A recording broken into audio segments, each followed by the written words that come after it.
Hey Rebel Rouser, I'm Alan Voivod and this is Star Wars 7x7, your daily dose of Star Wars joy.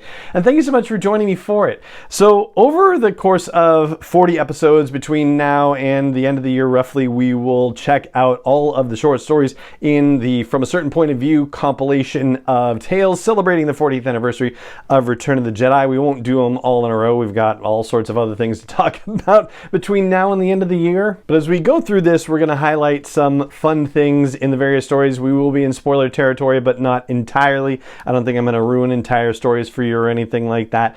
And we're going to, see what's kind of interesting about things. We're going to start off with Any Work Worth Doing by Amal El-Motar. I hope I pronounced that correctly or somewhat close. This is the story that features Moff Jerjerrod, who we of course met at the beginning of Return of the Jedi, who was very much behind schedule, an unreasonable schedule to be sure, but getting the Death Star 2 operational was a bit of a challenge, and with this story we actually get some insights into that challenge. What I particularly like about this story is that the characterization of Moff Jerjerrod is really fascinating. First of all, there's a nod to his particular enjoyment of music, and he liked people seeing that he was marching along with some silent music along with Darth Vader. So there's kind of a subtle nod to the Imperial March basically in that regard. And yeah, when you read the story, it just kind of starts booming in your head.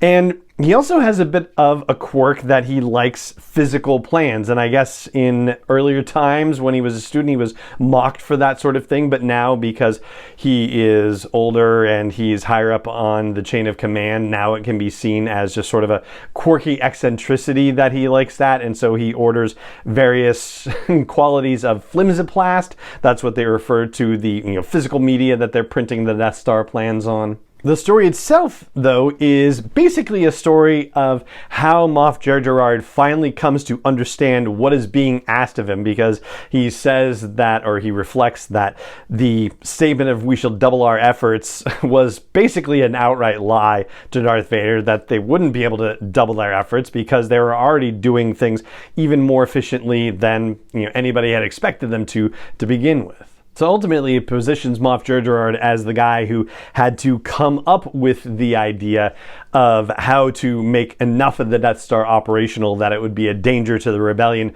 when they showed up, but to do it in a way that wouldn't trigger any spies in the rebellion to figure out exactly what was going on. So yeah, in that sense, it's a little bit I don't know, I guess you kind of want to give the Emperor credit for the idea of creating this trap. And some talk about, well, why doesn't the Emperor just say, "I want the laser operational," and just, make it simple? But yeah, according to Jerjerrod, there must be some reason for these machinations. And yeah, you can kind of get a sense that it makes sense, I guess, for lack of a better way of putting it. But yeah, entertaining nonetheless. And Moff Jerjerrod is actually given a lot of dimension and weight in this story. I'm not necessarily a fan of the Imperials and never generally rooting for any of them, but I gotta say, this one actually made me feel like Moff Jerjerrod was definitely more human and understandable under the circumstances, so he was fleshed out very well in the story. So that's what I've got for you about Any Work Worth Doing, which is the first half of an old aphorism that Vader actually repeats to Moff Jerjerrod in this. And that is going to do it for this episode of the podcast. It just remains for me to say thank you so much for joining me for it, as always. And may the Force be with you wherever in the world you may be. 7x7 is not endorsed or sponsored yet by Lucasfilm Limited, Disney, or 20th Century Fox, and is intended for entertainment and information purposes only. Star Wars, the Star Wars logo, all names and pictures of Star Wars characters, vehicles, and any other Star Wars related items are registered trademarks and/or copyrights of Lucasfilm Limited, or their respective trademark and copyright holders. May the Force be with them. All original content is copyright by Star Wars 7x7. We hope you love it.